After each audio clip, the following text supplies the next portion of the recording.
नमः शिवाय। शिव पुराण श्री रुद्र संहिता तृतीय खंड 50वां अध्याय।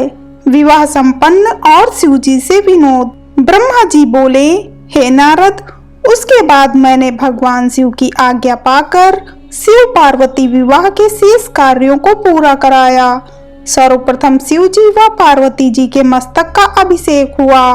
तत्पश्चात वहां उपस्थित ब्राह्मणों ने दोनों को ध्रुव का दर्शन कराया और उसके बाद हृदय छूना और स्वास्थ्य पाठ आदि कार्यों को पूरा कराया।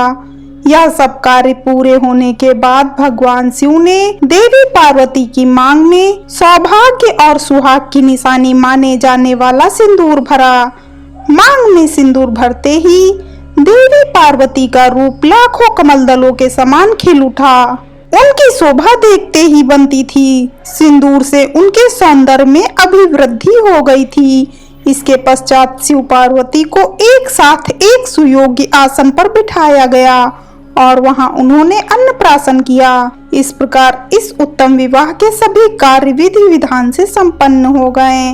तब भगवान शिव ने प्रसन्न होकर इस विवाह को सानंद संपन्न कराने हेतु मुझ ब्रह्मा को आचार्य मानकर पूर्ण पात्र दान किया। फिर गर्ग मुनि को गोदान किया तथा वैवाहिक कार्य पूरा करने में सहयोग करने वाले सब ऋषि मुनियों को 100 स्वर्ण मुद्राएं और अनेक बहुमूल्य रत्न दान में दिए। तब सब और आनंद का वातावरण था। सभी बहुत प्रसन्न थे और शिव पार्वती की जय जयकार कर रहे थे। तब मैं, श्री हरि और अन्य ऋषि मुनि सभी देवताओं सहित शैलराज की आज्ञा लेकर जनवासे में वापस आ गए। हिमालय नगर की स्त्रियां, पुरनारियां और पार्वती की सखियां भगवान शिव और पार्वती को लेकर कोहबर में गईं और वहां उनसे लोकोचार रीतियां कराने के उपरांत उन्हें कौतुकागार में ले जाकर अन्य रीति रिवाजों और रस्मों को सानंद संपन्न कराया। उसके पश्चात उन दोनों को उत्साह पूर्वक केलगृह में ले जाया गया। केलगृह में भगवान शिव और पार्वती के गठबंधन को खोला गया। उस समय शिव पार्वती की शोभा देखने योग्य थी। उस समय उनकी अनुपम मनोहारी छवि देखने के लिए सरस्वती, लक्ष्मी, सावित्री, गंगा, आदिति, सची, लोपामुद्रा, अरुंधति, अहिल्या, तुलसी, स्वाहा, रोहिणी, पृथ्वी, संज्ञा, शतरूपा तथा रति नाम की 16 दिव्य देवांगनाएं, देवकन्याएं, नाग कन्याएं और मुनि कन्याएं वहां पधारी और भगवान शिव से हास्य विनोद करने लगी। सरस्वती बोली, भगवान शिव, अब तो आपने चंद्रमुखी पार्वती को पत्नी रूप में प्राप्त कर लिया है। अब इनके चंद्रमुख को देख देख कर अपने हृदय को शीतल करो। लक्ष्मी जी बोली, हे देवों के देव, अब लज्जा किस लिए? अपनी प्राणवल्लभा पत्नी को अपने हृदय से लगाओ, जिसके बिछड़ने के कारण आप दुखी होकर इधर उधर भटकते रहें। उस प्राण प्रिया के मिल जाने पर कैसी लज्जा। तो उधर सावित्री बोली, अब तो पार्वती जी को भोजन कराकर ही भोजन होगा और पार्वती को कपूर सुगंध युक्त तांबूल भी अर्पित करना होगा।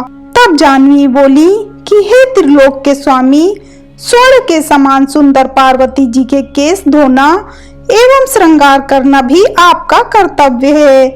इस पर सची कहने लगी, हे सदाशिव, जिन पार्वती को पाने के लिए आप सदा आतुर थे तथा जिनके वियोग के दिन आपने विलाप कर कर के बिताए हैं, आज वही पार्वती जब आपकी पत्नी बनकर आपके साथ विराजमान है, तो फिर काहे का संकोच? क्यों आप पार्वती को अपने हृदय से नहीं लगा रहे हैं?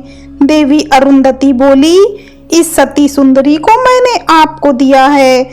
अब आप इसे अपने पास रखें और उसके सुख दुख का ख्याल रखें। देवी अहिल्या बोली, भगवन, आप तो सबके ईश्वर हो, इस पूरे संसार के स्वामी हो। आपके परम ब्रह्म स्वरूप को कोई नकार नहीं सकता। आप निर्गुण निराकार हैं, परंतु आज सब देवताओं ने मिलकर आपको भी दास बना दिया है। प्रभु, अब आप भी अपनी प्राणवल्लभा पार्वती के अधीन हो गए हैं। यह सुनकर वहां खड़ी तुलसी कहने लगी, आपने तो कामदेव को भस्म करके पार्वती का त्याग कर दिया था, फिर आपने क्यों आज उनसे विवाह कर लिया है? इस प्रकार उन देवांगनाओं की हंसी मजाक चल रही थी और वे भगवान शिव से ऐसी ही बातें करके बीच बीच में जोर जोर से हंसती तो कभी खिलखिलाकर रह जाती। इस पर स्वाहा ने कहा कि हे सदाशिव, इस प्रकार हम सबकी हंसी ठिठोली सुनकर क्रोधित मत हो जाइएगा। विवाह के समय तो कन्याएं व स्त्रियां ऐसा ही हंसी मजाक करती हैं। तब वसुंधरा ने कहा, हे देवाधिदेव, आप तो भावों के ज्ञाता हैं। आप तो जानते ही हैं कि काम से पीड़ित स्त्रियां भोग के बिना प्रसन्न नहीं होती। प्रभु, अब तो पार्वती की प्रसन्नता के लिए कार्य करो। अब तो पार्वती आपकी पत्नी हो गई हैं, उन्हें खुश रखना आपका परम कर्तव्य है। इस प्रकार स्त्रियों के विनोदपूर्ण वचन सुनते हुए भगवान शिव चुप थे, परंतु जब स्त्रियां चुप न हुई और इसी प्रकार उन्हें लक्ष्य बनाकर तरह तरह की हंसी की बातें करती रहीं, तब भगवान शिव ने कहा, हे देवियों, आप लोग तो जगत की माताएं हैं। माता होते हुए पुत्र के सामने इस प्रकार के चंचल और निर्लज्ज वचन क्यों कह रही हैं? तब भगवान शिव के ये वचन सुनकर सभी स्त्रियां शर्माकर वहां से भाग गईं। हर हर महादेव।